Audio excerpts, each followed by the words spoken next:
Oh, yo! I know. Tardy to the party like Marty. But that's my promise, my covenant to you, dear friends. I will almost always bite off more than I can chew and take longer than I think.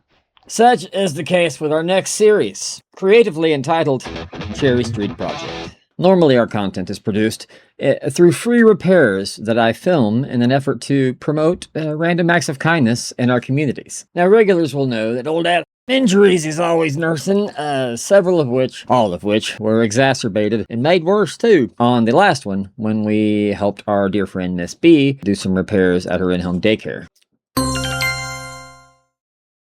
And to get to the next one, our first big project with our new friends at GetRoofRoof.com. Get Roof Roof. Do it. Now. Just kidding. If you're in Florida, do it. Please. Seriously, check them out. They're awesome. But for me to get to this next big project and rack job, I've got to finish the remodel that I'm doing in my handyman business. I've been stuck there for months now because when I took the job, I wasn't more injured. And after I started the job, I am more injured. So it's taken me much longer than anticipated. I reached out for help and entered some old buddies of mine from my music days, Zeke and Muffs. So, in a plot twist and series of crossover episodes, this next series we're uploading for you is actually me receiving the random acts of kindness from my dear pals in my time of need, because they like helping people out just to be nice too. I am trying to get away from these long-winded intros, so what's going on, just watch the last video, the final Miss B video. It'll explain everything. All will be revealed. Otherwise, I think this one pretty much speaks for itself, so I'm just gonna let it roll, and please enjoy getting to know my pals and why they came to help me. I saw you posted it. It'd been 12 minutes since you posted it. And I was like, you know what? My help. He helps a lot of us. I'm going to go help. Damn, I thought I was quick. Part of the plan that day was regardless of who called me, I was going to call you and say, hey, here's the situation. Yeah, you were on my list. You would have been if I known you were doing this.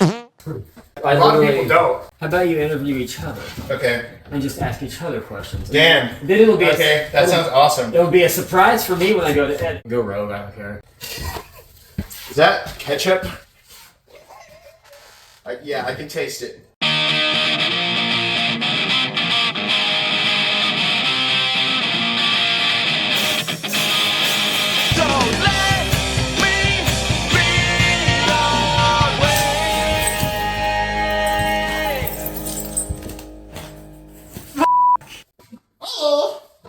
What's up, Bubba? What's up? What is your name? Muff Dawg. You want to tell these fine people what your name is? I'm Zachary. Everybody calls you Zeke. Zeke, for short. It's actually the same, I think, but... Age? 36. Sex, location? Yes, please. Master bathroom. Yeah, where are you from? I'm from Illinois. Just the... USA. Illinois, USA. Yes. America, baby. When did you first meet the old jerk? I believe it was at Devin's house, maybe 2010, 11. Beginning of the I think the tens and jerk teens. had a good amount of his possessions in his minivan and was going through some things and came to Devin's house and Yeah. made me laugh a lot. He does that. He does do that. He does that. I like the energy. And you and I have known each other for a while. How do you remember it? Like, how do you remember it from your side? Well, I mean, I'd heard about you through our mutual friends or whatever. We were a bit younger, talking about Muffs and the band and stuff, and I was like, man, I got to get over there and hang out with those guys. We did some awesome stuff together, actually. It was all right. We went all over the Midwest doing some shenanigans, and it was a good time. You've been doing some handyman stuff for a while now. What got you into that? Well, first I was pressure washing. I got an electric pressure washer at an auction for like $4. I mean, because before that, you know, I was a hustler. Yeah. And I like to just sit around and think, like, how can I make some money right now? Mm-hmm. And, right, so I got into pressure washing, and then that led into some gutter cleaning, and then that led into this and that, and I realized that handyman work is a lot more in demand just because it's a more broad variety of services you can offer. And I think one of the first times I talked to you about it when we caught back up and you'd been doing stuff for a while, you were building a goat fence, maybe? Yeah, that was, like a year or two ago. Yeah, that was one of the first, like, decent-sized jobs I'd taken, and that was fun building the goat fence out in the June, July heat, driving the fence posts. I think one day I set my mind to it and I drove in 100 of those motherfuckers. Yeah, I did too. I've got some fence post work myself. That's a day. Yeah, my arms, were jelly. In your spare time, what's your favorite thing to do? Lately, chop up wood, burn fires. That's what I'm talking about. Right. That just whew. It's a good thing to do. I just make a fire and I stare into it by myself. That's primal stuff right there. Right. It's kind of... It's therapeutic to chop and then burn. Right. And just the silence or the sound of the fire burning, and I dug that fire pit, you know. Mm-hmm. I chopped down that tree. I cut it up. And that's how I felt about my cabin workshop. Like, I cut down these trees. I scraped this. And burn it down. That's the best part. Yeah. Other than that, I don't really do anything. Work, chop wood. Work and chop wood, and then eat and go to bed. Hey, that sounds like the dream right there, man. Sometimes I might make myself play a guitar or something. You asked me if I were a bug for a day, what would I be? So I'm going to ask you, if you were a car for a day, what would you be? Car? Man. Chevy Astro van. Oh. Yeah. All right, one more on top of that. Where would you go? I'd probably go park in a garage.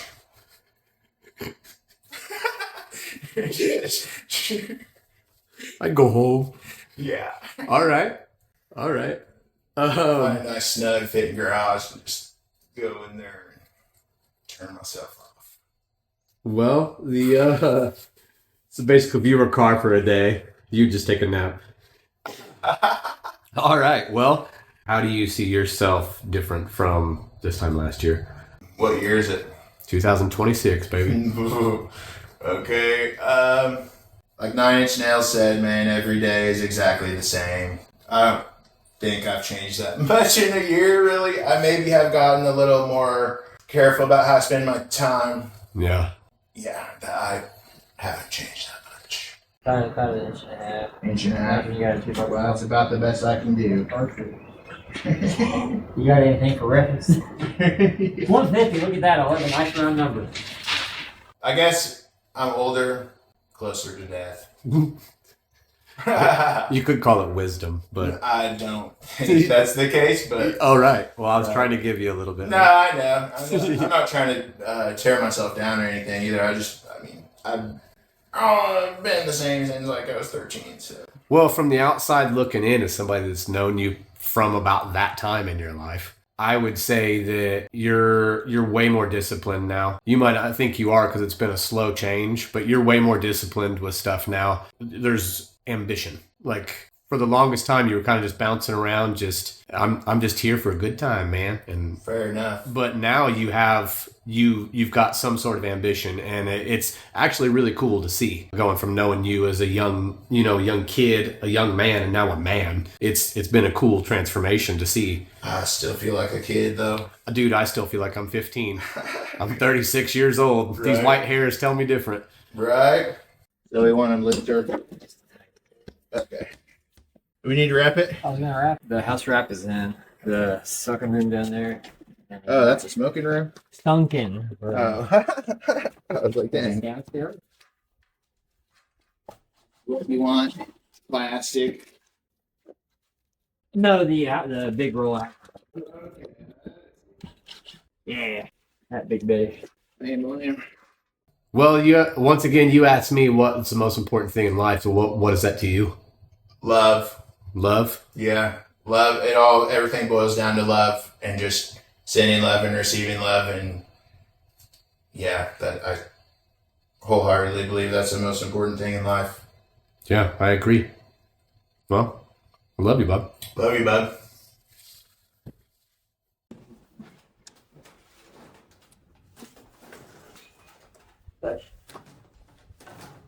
That was rich. You fall down, huh? Interdimensional. You say interdimensional? He sacked me live on video like 3 times now. I'm starting to think he might be. They're overlapping the left pieces onto the right pieces, and we're gonna have to come over, start at these, and then work our way down.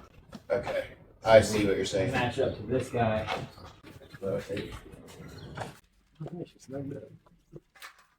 Oh, ooh, there goes a window. No, baby.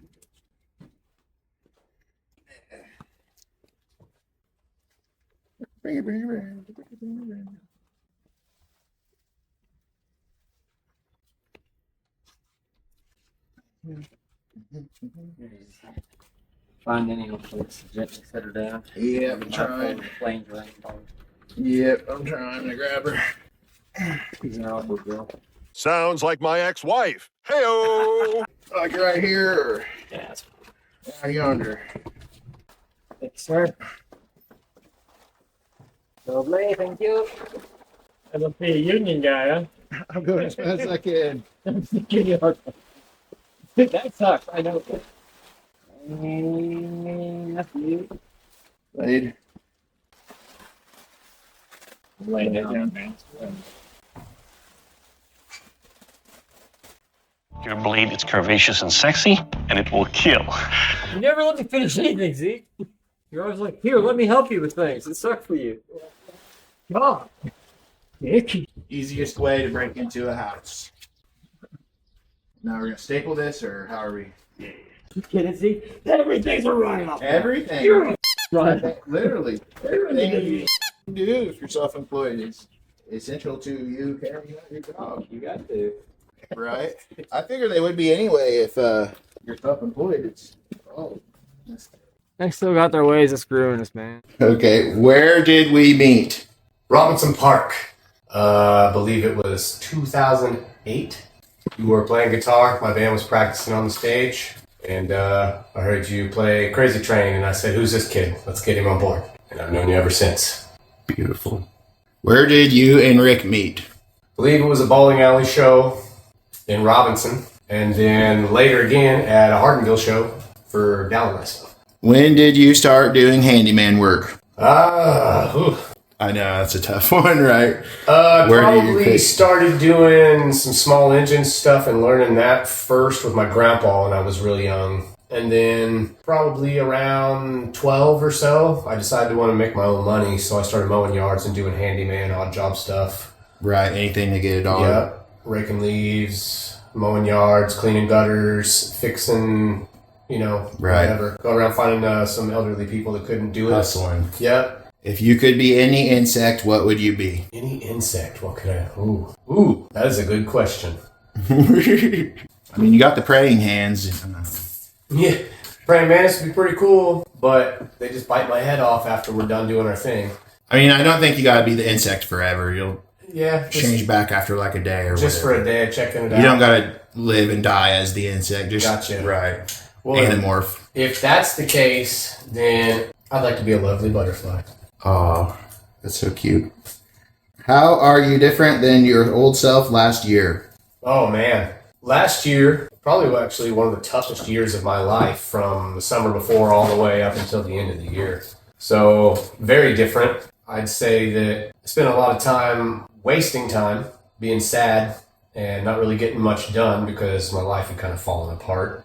I lost. Well, you got to work through that. So, Yeah. It's not wasting time. You got to fields. I'm okay with a little pity party, just not turning into a pity parade. Right. That was the problem, is I was like doing that, and I hated the fact that I was doing it, but couldn't get myself out of the funk. Right. Fug Dog died, then I lost my And then girlfriend. it's overwhelming at that point. Yeah. What do you do? Fug Dog died, I lost my girlfriend, I don't get to see one of my kids as much as I'd like to. But then one day it's just like, Yep. you got to. I decided I need to do something myself because, get busy living or get busy dying. Almost dying is the best part of living. It's called almost live dying.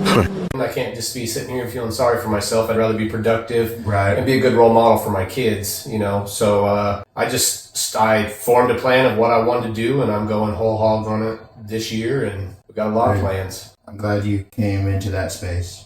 Feels good. Right. How many pennies do you think would fit in this room? How many pennies? Are we going floor to ceiling or just wall to wall on the floor? Whole room. Whole room. That's a tough one, isn't it? It's a pretty tough one. I would say, how many pennies in this whole room? I don't even know if... You could fit at least 7 in here. Yeah. I'd say you could fit 7,000 or more. Yeah. I mean, that's like... I don't know. That's like $4. Yeah, right. Okay. What star sign are you? Whatever the one that says you got a big hog. Okay. Who is the most influential person in your life, and how did they impact you? It'd probably be my dad.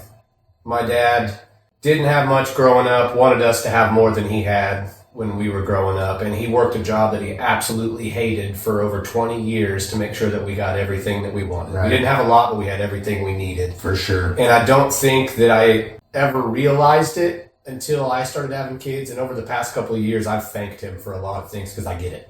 Right. Like I'm in it now. My oldest is 17, my youngest is 5. There's a lot more to it than you see when you're a kid. Yeah, and he Or you didn't can complain. fathom, right. He never complained. He put his uniform on, he went to Right. work, and he was there. He still was there. He was at all my ball games. He was at everything. He was always the coach. And I found, getting older, it's like this, maybe some of the stricter things your parents did are like actually good and healthy. Like, and it's kind of tough for them, right? Yeah. Right. They didn't want to, but they know they have to. Right. And I mean, I know your dad has, obviously done that sort of thing with all of us, and I appreciate that about him. He also put up with a lot of our bullshit. Yes, he did. Way more than that. Yeah, your parents way more than they should. I thanked him for that too. Right, tell him I said thanks. What's the most important lesson you've learned in life? The most important lesson I've learned in life. I think that time's really the only thing that matters, and how you use it and who you choose to use it with. I think that's really all that matters. It's the one thing we can't make more of and you don't get back. Everything else is kind of just made up. So I would say that that's the most important thing, is figuring out what your time is worth and who deserves it. It took a long time to figure out that, actually. I wasted a lot of time. It's a learning experience, but I wasted a lot of time trying to do stuff different. Being present, being in the moment. That's the most important thing. Amen. Quick progress update on the remodel. Ronnie got this drywall hung up all by himself. Yeah. Did some mudding, did some sanding. Hopefully there's nudity involved. Almost. Took my jacket off. Does that count? This big Muff down here from Cincinnati. It's close enough. It's more skin than was shown before. I'm working my way there. He's in here crushing it. Baby steps. I am currently back on the shower situation, trying to get it all buttoned in so my dude here can do what he does over there. Haven't done this for a while, winging the outro. Oh boy, I'm excited for you. I'm happy for you to experience this. Yes, we're at the end. It may seem a little short compared to our usual videos, but that is because it's actually very long. It was almost 40 minutes. I got it pared down. I don't want to put you guys through that. So what I did was I just cut it in half at a little stopping point there. That's what you just watched. I'll get part 2 of the Cherry Street project up for you guys, and then you'll get to see more of stuff that are things with happening due. If you made it this far, congratulations. Now, please tell your friends, because the algorithm's mad at me for not staying on schedule, and it stopped showing you people my videos. So please, watch them. Find me. I'm down here in the YouTube hole, longing for your touch. No! Don't say that, Rick. Until then, stay tuned. We're excited to be moving forward with our new pals at Get Roof. I've talked to Mr. Mystery. If you're in the Discord, you've already kind of met him through some of the interviews I found on the internet where he's talked about the insurance industry and things like that before. He's agreed to do a sit down with me. Maybe do that members only. I don't know. It may be a public video, but I'm going to try to weave an interview with him back in. He's a very busy guy right now, so I'm trying to give him space and not bother him. But once we get that done, I'll get that out for you guys. Otherwise, thanks for sticking around. All right, stop talking, Rick. Don't forget to do Scribey likes on the thing boppers down with the click below, and say words at me too. Maybe in 17 weeks, I might respond to you, probably. I don't know. Time's a fickle mistress. Anyways, come back for more. I love you guys. Thanks for sticking with us through all this craziness. And don't forget that we're all going through battles every single day. Some of us more than others can even imagine. And if you made it this far, I want you to know that I'm very, very proud of you. I see you. I hear you. You're important to me. And you are doing a good job. Love you. Bye. Mwah. Good job, Daddy. Thank you, baby. I wasn't really paying attention to time. I was just going to finish up whatever I had on hand here for the day and see if you needed anything and then get going. Okay. How about you? Should we take a B-roll of silly things just to surprise him with? Surprise who? Oh, you know. The jerk. Yeah. All right. It's a good corner right there. She's almost done. Get to rub my hands all over this. Oh, yeah. Make sure it's nice and smooth.